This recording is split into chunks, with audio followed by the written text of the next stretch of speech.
Hey guys, it's Hans Hobbies, and today I have my first impressions video about this Redcat Racing ground pounder. Now, if you don't know what the ground pounder is, it's a solid axle scale monster truck. So you can see it has the solid axles like a crawler in there. Um, and it's got this aluminum frame that looks pretty realistic to modern monster trucks. It's a pretty simple frame, but it does look really cool. The body is just a generic Redcat ground pounder body, and you can tell kind of by the design of the body and just the graphics and everything. This is a very old truck. This, I believe, is over 10 years old.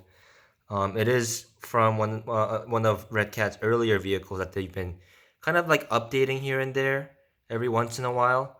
But other than that, nothing really major has happened to it. This is the most recent revision, I believe. You can get this body style as well as a Amsoil shock therapy body style with like lightning bolts and stuff on it. You can tell this is the updated version because it has the Hexfly branded um, servos on it, and it does have four-wheel steer, so it has two servos on it, and it's a waterproof ESC, brushed ESC, brushed motor. It's center transmission shaft drive, or as people in the monster truck community call a shafty. Um, and looking at it from video like this, it looks pretty nice, and especially for the price of 169.99 here in Michigan after tax at my hobby shop. I paid around $275. So pretty affordable as uh, monster trucks go, like these solid axle monster trucks go.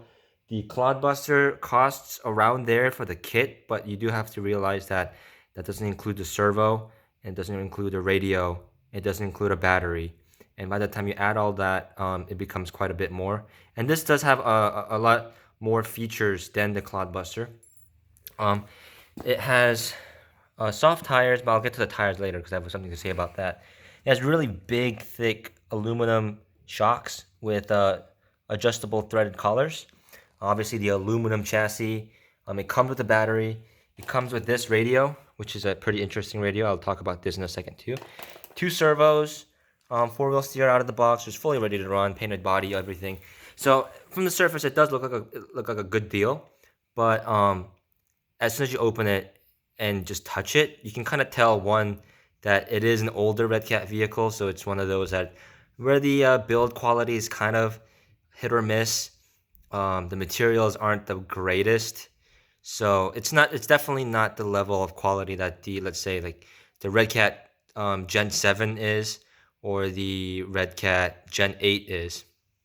Um, Even my Volcano over there is a lot better built than this ground pounder.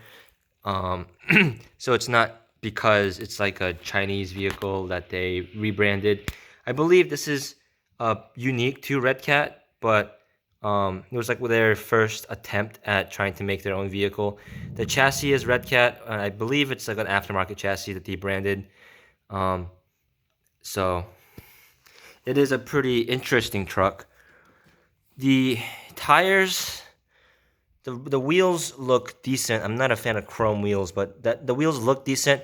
The tires, I'm not a big fan of. They don't look very scale. It's not a very scale chevron tread. It does have these aggressive whatever's on it, and that wouldn't be so bad if the tires weren't so soft. Like there's no foam in it, but usually when it's air filled, like the Clodbuster, the tire itself has some like structure to it. This tire has absolutely no structure to it. You can like clump it up in your hand, and you can even see just sitting on the ground under its own weight. It looks like the truck has a flat tire, just because how soft and loose the tires are. So we'll see how those do. They'll definitely grip pretty well going forward, but other than that, I don't know how well they will do. Another thing is when you get it out of the box, the wheels and tires are not installed out of the box for packaging reasons. So you have to install them yourself. And that's fine because they give you a hex wrench with it, so you can just thread it on. But the problem is, for some reason, all other 10 scale monster trucks and cars and all the 10 scale stuff, they use a 7mm flanged lock nut.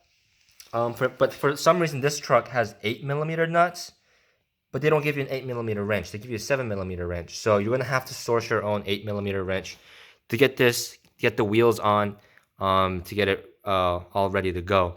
That's kind of a downside there, and kind of annoying. Another thing that's annoying is kind of like the build quality I was mentioning. This steering link pops off way too easily. I'm not even putting that much force in there. So that's kind of concerning. I will have that'll probably pop off while I'm driving. Another thing is the body doesn't really feel like it's Lexan. It feels like it's kind of like the cheaper PVC bodies that they sometimes tend to use. But that's not a big problem because bodies are easily replaceable. The thing that is concerning though is this chassis. While it looks very nice, unfortunately the edges of it, like one edge is chamfered, so like it's like rounded, but the other edge is like really sharp. Like it literally feels like a knife. And I was talking to the guy at the hobby shop, who also has one of these, and he was telling me that every time he works on the chassis, he cuts open his hands. Like he gets like 1,000 paper cut kind of cuts on his hand. So that's kind of a safety issue, I think.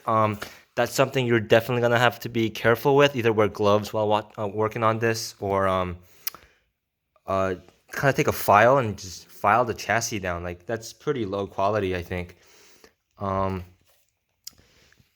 for the radio is pretty interesting.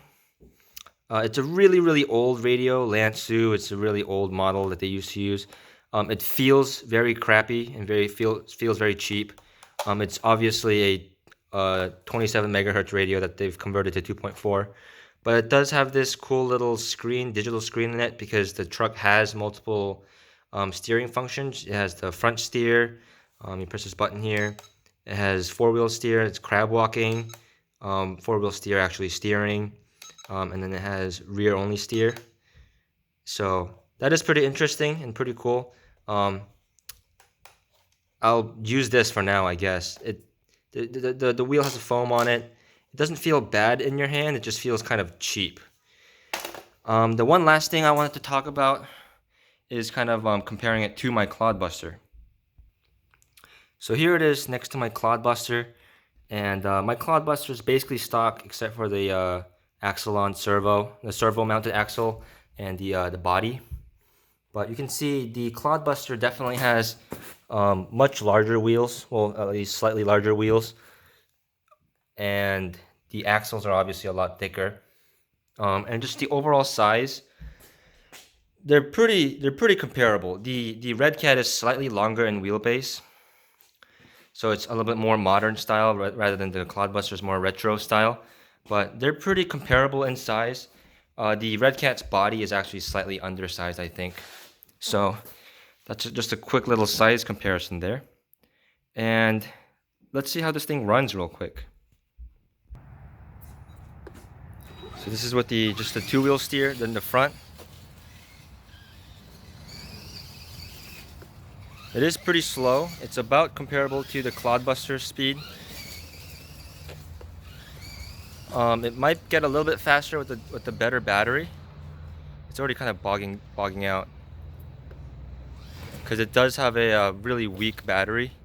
It has a 2100 milliamp nickel metal hydride battery, which is a weird rating, but it's enough to get it putting around. So let's try the other settings. So here's the crab walking.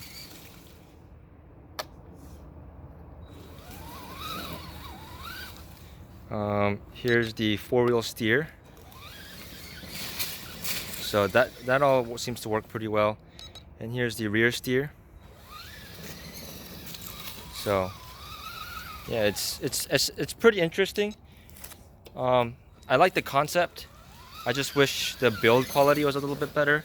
I don't have a lot of confidence in this. It doesn't really make me confident enough to like bash it around or pop wheelies and like do jumps with it like I can with my Clodbuster.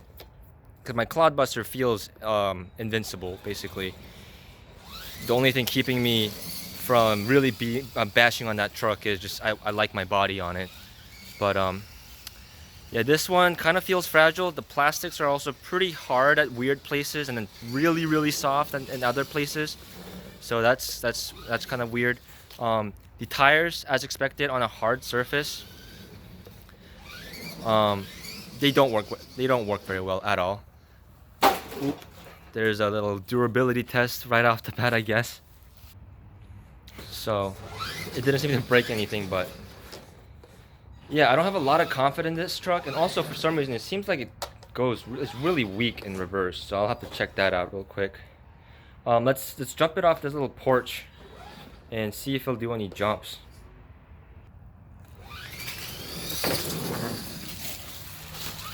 So the tires it's not really fast enough to really do anything catastrophic yet.